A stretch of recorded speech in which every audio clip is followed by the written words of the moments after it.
como inovadoras, importantes, exatamente dentro dessa tentativa de dar celeridade dentro desse processo de razoabilidade aos processos?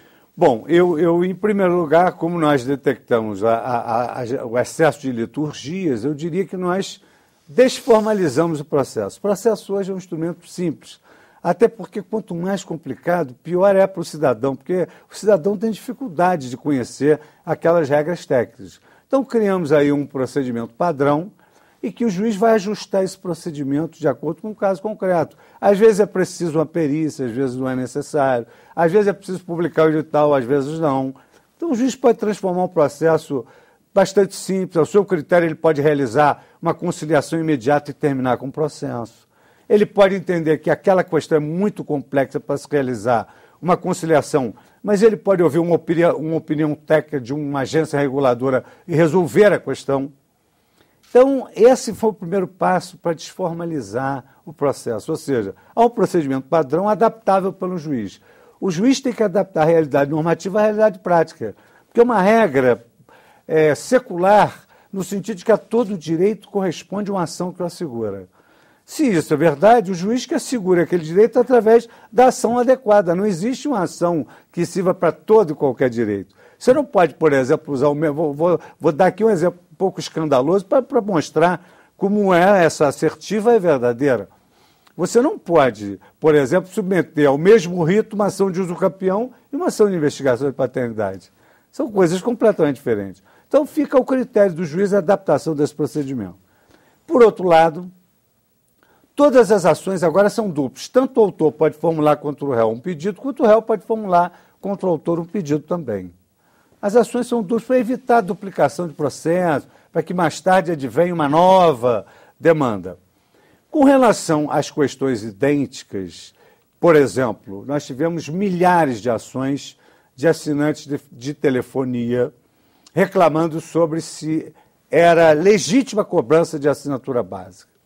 Ora, milhares de ações, ou milhões de ações, representam milhões de recursos, representam o abarrotamento dos tribunais.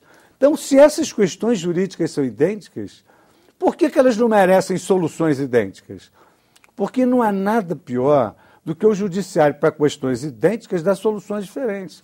Mas porque como isso garantir aí a soberania do juiz de primeira instância? Veja bem, a soberania do juiz é uma soberania em favor do povo. Não é uma soberania para que o juiz tenha a sua independência e possa plasmar uma decisão completamente dissonante da expectativa popular.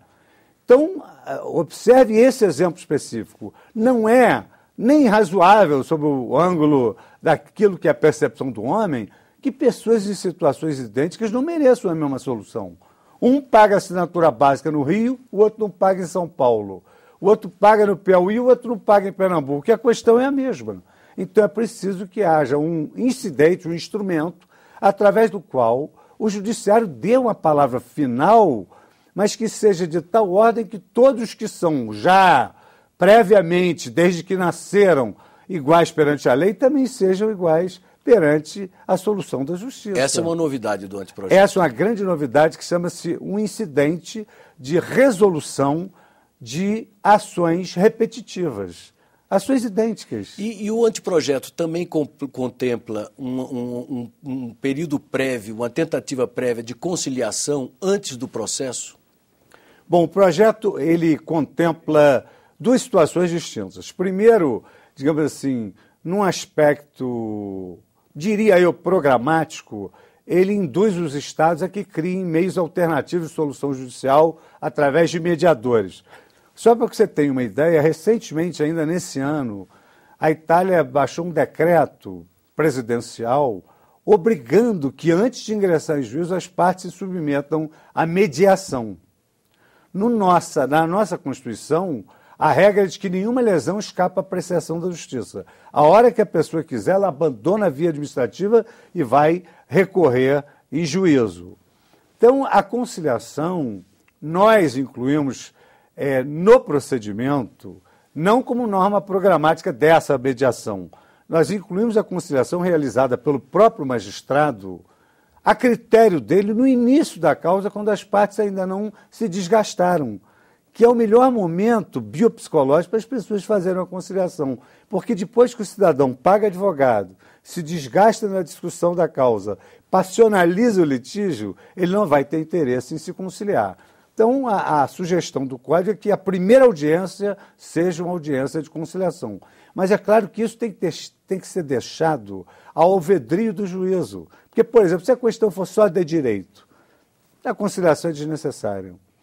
Se a complexidade da causa demandar necessariamente uma perícia, o juiz vai avaliar se ele deve ou não promover a conciliação.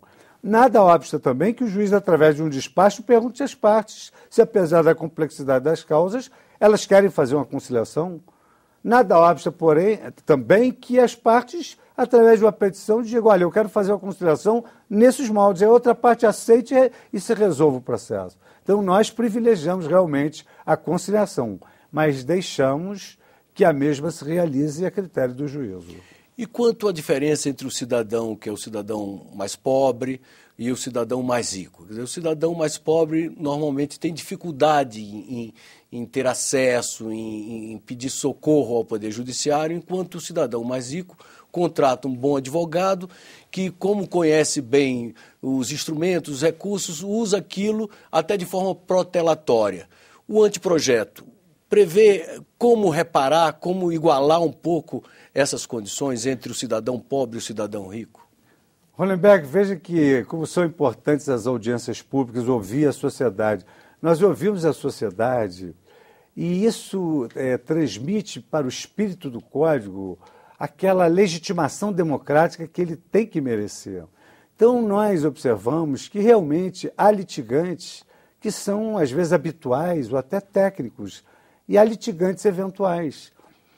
Na doutrina estrangeira, por exemplo, há um autor inglês, John Mayo, que escreve sobre Law and Society, onde ele diz o seguinte: o povo tem que ter consciência do instrumental jurídico que está à sua disposição, porque um cidadão que não sabe os direitos que ele tem, ele não poderá exercê-los em juízo. E a nossa Constituição Federal, ela pregou a igualdade de todos perante a lei e perante o processo também. Tanto que é um dever do juiz velar pela igualdade das partes. Nesse contexto jurisdicional, nós acabamos com aquele mito da neutralidade do juiz. Acabamos com o mito da neutralidade. O juiz não pode ser neutro, assistindo impassível a uma luta litigiosa, judicial, entre pessoas completamente desiguais. Então, o juiz pode intervir para suprir aquela hipossuficiência técnica. Porquanto, na parte, digamos assim, econômica, a própria Constituição Federal ela já garante o benefício da gratuidade integral para quem não pode pagar as despesas do processo, sem que ela possa deixar de se utilizar de qualquer instrumento que ela pretenda, inclusive a realização da prova técnica mais sofisticada que seja. Ela pode realizá-la sem qualquer despesa. E quanto à litigância de má-fé? O advogado que fica ali fazendo manobras para levar o processo indefinidamente. Hollenberg, eu até gostaria de pedir assim, minhas escusas, porque eu tenho, digamos assim, muito comedimento nessa visão crítica sobre advogados maliciosos. Eu prefiro presumir a boa-fé de todos. Estou trabalhando com a boa-fé de todos. Mas a verdade é a seguinte, que o processo é um instrumento técnico e é um instrumento ético.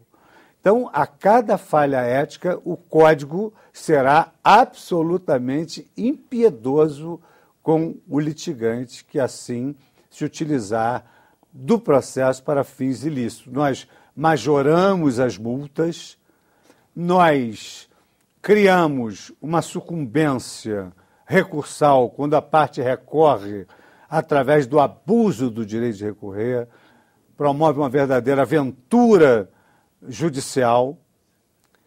E também há uma tendência mundial hoje de criminalização do processo civil.